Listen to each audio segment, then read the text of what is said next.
Hey smart people, this is Vulcan Bay. এটা হলো Vulcan সিরিজের আরেকটি জিনিস। আপনারা জানেন যে ভোলকান ফিউ কতটা একটা ফেমাস পারফিউম। তো বলা যায় এই ভোলকান বেইটাও কিন্তু খুবই লাক্সারিয়াস একটা জিনিস। এটার স্মেলটা যদি বলি, এটা হলো কিছুটা ফ্রুটি টাইপের, কিছুটা sweet, woody, ambery, aromatic, fresh, powdery টাইপের একটা স্মেল।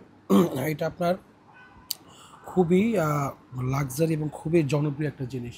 এটার ব্যাপারে যদি আপনি বলেন যে এটা নোটস প্রোফাইলটা কীরকম হবে, নোটসের ব্রেকডাউনটা যদি বলেন যে আমাকে করতে, তাহলে আমি বলবো যে এটার মধ্যে আপনি পাবেন শুরুতেই ব্ল্যাক কারেন্ট, পাবেন কিছুটা ব্ল্যাকবেরি, বারাকামোট, রোজমেরি। এটা হলো আপনার টপের দিকে পাবেন। টপে আপনার গিয়ে মিলবে রাসবেরিটাও মিলবে, এরপর কিছুটা ভোডকা টাইপের স্মেল পাবেন মিডলে এবং আপনার মিডলে কিছুটা basil, lily of the valley, এরপরে আপনার কিছুটা হোয়াইট মাস্কি টোন পাবেন। বেজের দিকে যদি বলেন, সেখানে ধীরে ধীরে কিন্তু strawberry, peach, sandalwood, incense, amber, patchouli টাইপের নোটস কিন্তু খুব সুন্দরভাবে পাবেন। তো এটা কিন্তু খুবই লাক্সারিয়াস একটা জিনিস, যেটা হলো ভোলকান বেই। এটা যারা যারা নিতে চাচ্ছেন, আমাদের স্টকে কিন্তু চলে আসছে, তারা কিন্তু দ্রুত আমাদের সাথে যোগাযোগ করতে পারেন।